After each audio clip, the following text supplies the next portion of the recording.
YouTube? This is Sun18 coming with you with episode 3 of Overdress into Premium. So this episode we're focused on the Premium Nirvana deck. So it took me a bit of a while, it took me quite some time to get this deck to where I like it, to where it's functioning very well. Good strides, good balance between the Premium format and the Overdress format, keeping the deck to its original playstyle. And also giving it a few new tricks here to increase the probability of the deck winning out overall. I've been doing a lot of testing on this deck. It's been working very well. So without further ado, this is the Nirvana Premium deck. So we're going to start with the grade 3s. So of course we're playing 4 copies of Chakrabati Divine Dragon Nirvana. So Nirvana is your main boss unit in this deck. You must ride Nirvana to make this deck work, or you're going to have like a lot of bricks in your hand and a lot of vanilla cards because you won't be able to get a lot of effects off without having Nirvana. We are playing the Overdress mechanic in this deck. The only downside to that is that you kind of have to hard draw into Trickstar now. There is a card in Kagero that allows you to search out your grade 1 or below Kagero units, so I'm still waiting on Bushiroad to get back to me about that. If it's able to search out, it's the OG Kagero, grade 0 starter. Skill is Counterblast 1. Retire this unit, search your deck for 1 grade 1 or less Kagero unit, and add it to your hand. We're still waiting on that confirmation from Bushiroad if that's possible for Kagero to search out Trickstar. If so, there's your possibility to get Trickstar out in the premium deck, but as of right now, you have to hard draw into Trickstar. So we're not going to go into Nirvana's skill because you guys seen it so many times, you guys should know what it does by now. So that is our boss unit. So our next grade 3 we play as a backup grade 3. We play 4 copies of Tribash. Simple fact, the reason why we play Tribash is that you want to aggress your opponent as much as possible. With the Kagero playstyle, you will be retiring your opponent's units almost every turn. So pressuring them with a critical trigger just is the icing on top. There are strikes that allow you to use to pressure a little bit more and have a restand ability attached to it. So remember that when you go into Tribash, you want to wipe your opponent's boards out, then go into your turn and then give that crit to the Vanguard to pressure your opponent. And we're going to talk a little bit more about that towards the end of this video so you guys get a full understanding of how that works. Those are all the grade 3s we play in this deck. Now we're going to go into the grade 2s. So like I said, we are playing the Overdress mechanic in this deck. So this is 4 copies of Varina Urger. So Urger is here to be your counter charger and your beat stick.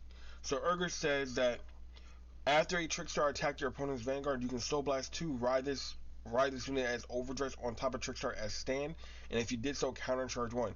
Then it states that constant, if you're in Overdress state, this unit gets +5, +10k power, and +10k shield, making him a 20k beater at all times and a 15k intercept at all times. Next, we're playing 4 copies of the original Virina. Yeah, I know you might be wondering why are we not playing arcs. The problem with arcs is that yes, it's a draw 2, but you're going to be drawing a lot in this deck. Just for the simple fact that you get triple drive and things like that, so you really don't need the extra drive. I mean the extra drawing. And on secondly, after the fact that you Overdress into Virina, it becomes a 10k vanilla, not really doing anything for the deck. It's just an Overdress unit that's just a 10k unit on board, and that's it. After the fact that it loses its 5k power. Where the original Virina in this deck has the ability to on swing become 20k, and possible Soul Blast 2 pop an opponent's rear guard. So this Virina plays heavily into the original Kagero playstyle, which you want to retire your opponent's units as much as possible. And finally, we play 4 copies of Prowling Dragon Striking. Now, with Striking, there is a few options that you could go into other than Striking, which I'm going to give you in a minute. But the reason why I'm using Striking is because it allows you to ride Nirvana and get a crit plus 5k power and draw a card. So with all of that together, you're pretty much guaranteeing that you're going to be swinging for a 28k, especially if you're going first, a 28k Nirvana with a crit first grade 3 turn, just pushing that pressure. Now the same thing I said about the arcs is that once you get past that, Prowling Dragon is just a vanilla 10k on rear guard. So the only reason I'm playing this over an arcs or anything else, or the same thing with Arena, is the simple fact that this gets a little bit more pressure on my grade 3 ride turn. Now the other two options that I would consider replacing striking with is Break Breath Dragon or Burn Rise Dragon. Now the reasons why I would change striking for either one of these cards is that Break Breath Dragon kind of does the exact same thing as striking. Is skill is at the end of the battle that you can attack a Vanguard. If your opponent's rear guard was retired this turn, that means by any means necessary, if your opponent's rear guard was retired this turn, you get this effect. At the end of the battle, retire this unit and draw one card. So that's its rear guard skill. Unlike striking, it has a rear guard skill. But the skill that makes it similar to striking is that when rolled upon, choose one of your opponent's rear guards and retire it and then draw one card. So similar to striking, but this cost is free. The only thing that striking gives that breath doesn't give is a crit. But you have to pay that extra counterblast for that crit. The other option here is Burn Rise Dragon. This card says when your Vanguard stands by a card ability, counterblast 1 and discard a card, this unit gets plus 15k and an extra critical to end a turn, which means it becomes a 25k beater with an extra crit. You do have abilities to restand your Vanguard, not mentioning your overtrigger, the Kagero, the Dragon Empire overtrigger, which naturally restands your Vanguard. But you do have a stride in the G zone that actually stands the Vanguard if your opponent guards the attack. We're going to go into that in a minute. So these two cards are very, can be your tech options other than striking. But as of right now, I see striking being a better option just for the simple fact that it gives the Vanguard a crit.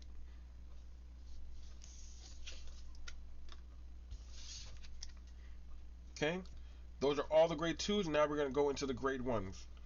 We play 4 copies of Dragon Knight Histak.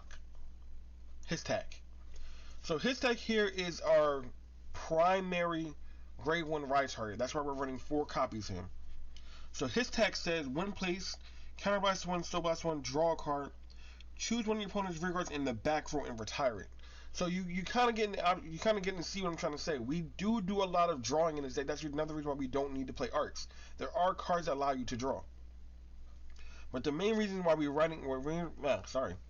main reason is why we're running Histak is simple fact that when rolled upon, look at 5 cards from the top of your deck, reveal up to 1 grade 3 card from among them, add it to your hand, and shuffle your deck. This allows you to search for your Nirvanas. This is just another grade 3 searcher. That's the only reason why we play Histak. Next, we're going to be doing a lot of counterblasting in this deck, so you're going to need a little bit more countercharge. Urger is great for countercharging, but he can't do it alone. So we're playing 3 copies of Flame of Hope Airmo. So Flame of Hope Airmo says when he boosts a unit, he gives that unit plus 3k power. But the main skill we're going for is when a opponent's rear guard is retired due to a skill, you can retire him and countercharge 1. So Airmo is here for countercharging. Now the final grade 1 we play 4 copies of Lava Flow Dragon. Now this is the old Stride Fighter Lava Flow Dragon, but once the new V collection comes in, we will be changing this to the grade 3 searcher. So that way you have alongside Histak to search for your Nirvanas. But as of right now, since I don't have them, they're a little too expensive, we had to play the alternative Stride Fighter. Basically is only here to pitch for a grade 3 to when you go into your strides.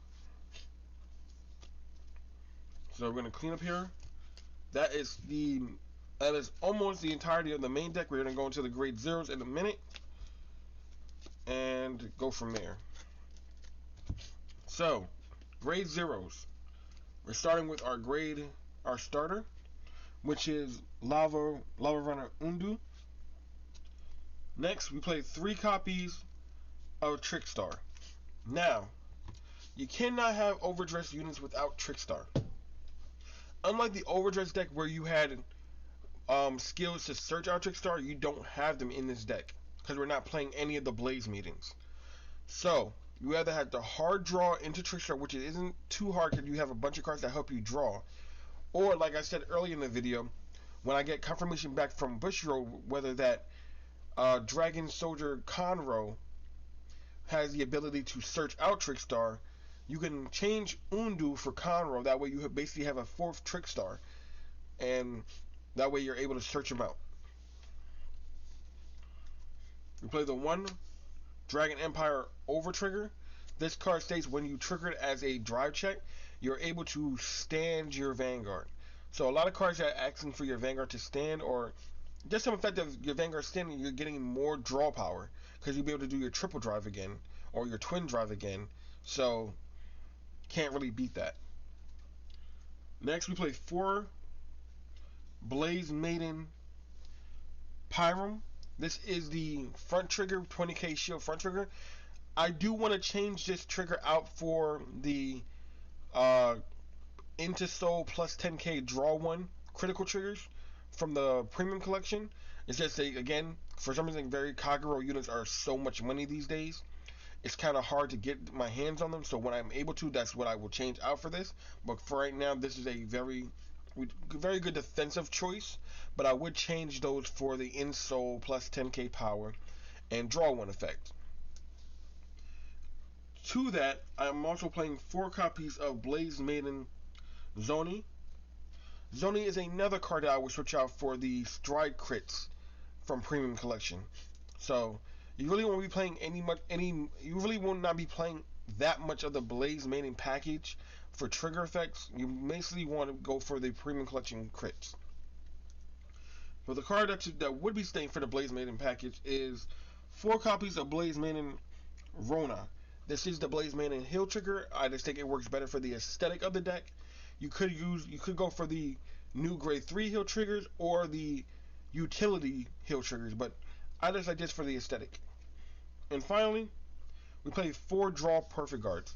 So like I've been saying in this entire video, you have ways to draw, so you do not need to play arcs. You can play arcs if you so wish to, but you really don't need to. You have a lot of draw options. So those are that's the entire main deck. We're going to go into the G zone in a moment. So, if you've been watching my other videos, episode 1 and episode 2 of of Overdress into Premium, you've noticed that the G zones for these decks have been very linear. You're not really trying to do too much, or a lot of the G era strides don't really work too well for the Overdress mechanic. But without saying, there's at least 1 card in each one of these decks that work very well towards the playstyle of those Overdress boss units, and this one works very well towards Nirvana, because simple fact of the matter is, once you stride, you still have the Nirvana name. So we play 4 copies of Flare General Dungent Valor. Dungent Valor is your main stride. You're going to go into this as much as possible. So Valor says, when placed, counterblast 1, choose a card from your G zone and turn it face up, retire one of your opponent's rear guards. Then, give Dungent Valor plus 15k power. Then, if you're blazing, for those who don't know, blazing is a keyword, which means if you have more rear guards than your opponent, you are in the blaze state. If your opponent, once per turn, if your opponent uses a Sentinel or a G Guardian, Dungeon is going to restand drive -1. So, I was mentioning the little combo where you're going to need Tri-Bash to deal pressure to your opponent. The idea is to do this, place Tri-Bash, so the Vanguard is going to gain an additional plus 15k power on top of his own 15, and then the power he got from Nirvana from being the heart card. So that's 30, that's 43. Then with Tri-Bash, you gain an extra critical, putting pressure on your opponent to use that perfect guard or use that G guarding so you can get a restand, or they're going to be taking 2 damage to the face. This is a very good pressure card, especially with the combination with Tri-Bash. For some fact of the matter is that your opponent is going to have to guard this, especially if they're at 4 or 5, so they don't lose the game. But you're getting the benefit off of them guarding because you get to restand and swing at them again.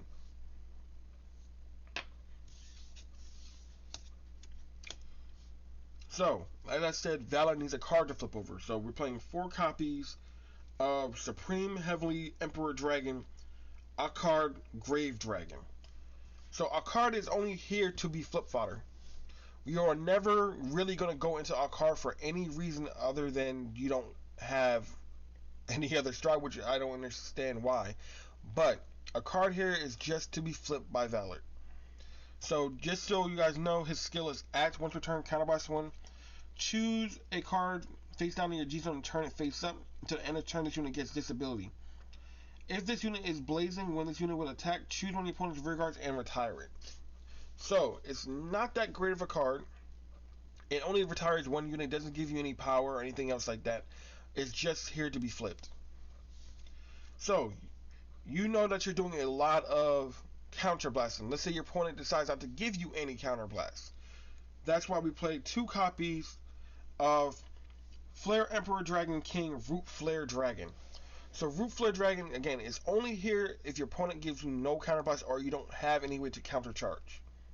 Root Flare skill says act, flip up a copy of itself, choose one of your opponent's rear guards and retire it, and then choose all units in the same column as that unit and retire them as well. So basically it gets rid of an entire column. So it's just there to burn your opponent for not giving you any damage. Next we play one copy of the Progenitor Dragon of Lightning Flame Galga. Galga here is to board wipe. So Galga's skill here is act, counterblast 2, soul blast 1. When this unit would attack, counterblast 1, soul blast 1. Until the end of turn, this unit can battle all of your opponent's units, and it gets plus 10k power. Then it gets the auto effect. For every time you hit, you get to countercharge. So for a counterblast 2 and a soul blast 1, you get to attack everything on your opponent's board, and every time Galga hits, you countercharge 1. So if you hit 6 times, you get 6 countercharges. That is what Galga is here for, just so that you can wipe your opponent's board. And it gets the additional skill that if it's face up in your G zone, you can pay for, you don't no longer have to pay the cost for a stride. Now, but keep in mind that you're not able to use Valor to flip up Galga. Galga has to be played, and the only way to play Galga is to pay the same cost as your Vanguard. So whatever your Vanguard is, you have to ditch that as a stride cost. And finally, we play 4 G Guardians. We're only playing 4 copies of Flamewing Steel Dragon Denial Griffin. So Denial Griffin states, when placed, counterblast 1, retire the unit that's attacking. Retire the rear guard that's attacking. Denial Griffin's here just to get rid of heavy attackers. For example, if your opponent is swinging at you with a unit that has the power of the over trigger, you can use Denial Griffin to just get rid of it. Very linear, very straightforward.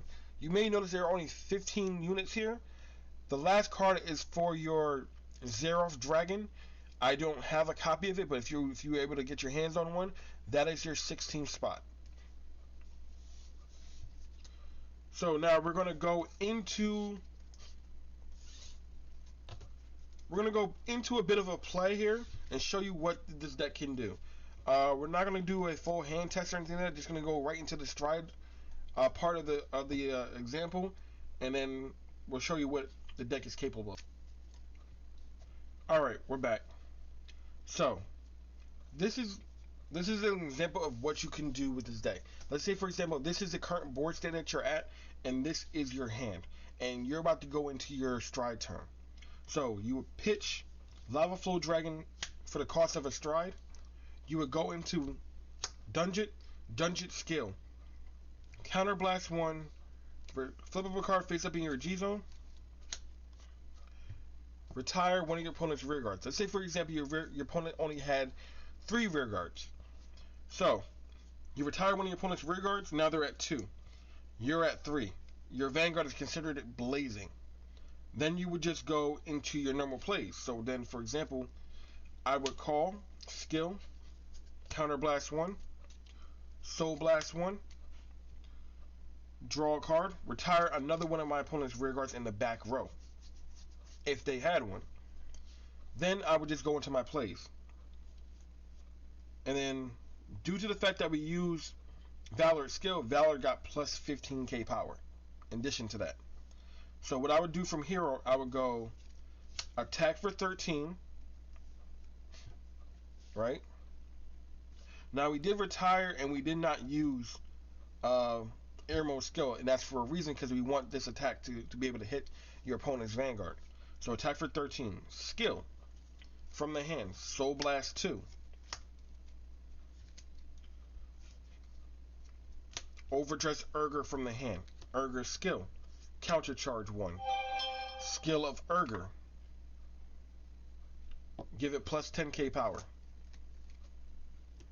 And then there we will attack. If our opponent didn't hit any triggers or anything, then we will attack with Tri-Bash. Then we'll attack with the Vanguard, skill of Tri-Bash. It goes into the soul and gives the Vanguard plus 1 crit until the end of turn.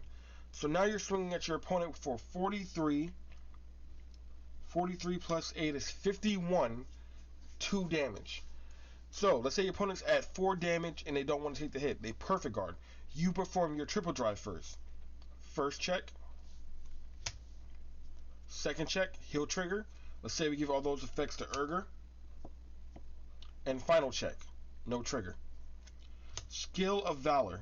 Because my opponent used a perfect guard, Valor restands. Drive -1. So now we swing again. Twin drive. First check. Second check, critical trigger.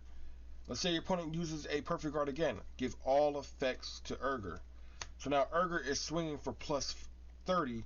So now this is going to be 40 at your opponent's vanguard with an additional crit. The idea is to keep doing this over and over again, pressuring your opponent so they cannot use perfect guards nor G guardians. That way they have to guard with cards in their hand. Less cards in their hand, less options they have for when their turn comes around. That is the entire idea of this. So you may be wondering, well, why couldn't you do this with anything else? But anything else other than Nirvana? You're absolutely right. You could take all the Overdress units out of this deck and play the exact same playstyle with something completely different. But the idea of this deck and this entire mini-series that I'm doing is to allow those who are playing Overdress the opportunity to get into Premium. So, most likely or not, they're going to have a fully built Overdress deck by now. So the idea is to allow them to play a simplified deck format with their favorite Overdress deck, and then branch out from there. This is just a first stepping stone to where they could learn to play Premium, enjoy the format, and then branch out to other types of play styles. But also being able to come back and have a viable deck to use with their Overdress playstyle. So if you guys enjoyed what I did here, if you guys have any comments, any questions down below, please leave the comments down below. If you guys like, please hit the thumb up button. Please hit the notification button so you guys know the next time I upload. And please subscribe to the channel. We're at 93 subscribers right now. We're 7 away from hitting our 100 mark. And maybe once we get our 100 subscriber, we can do our next special. So look forward to that. Please share the word. Please share this video. Please show your friends if they're playing Overdress and are interested into the Premium landscape. Please bring them here. This can be their first place to learn. And as always, we will see you guys later.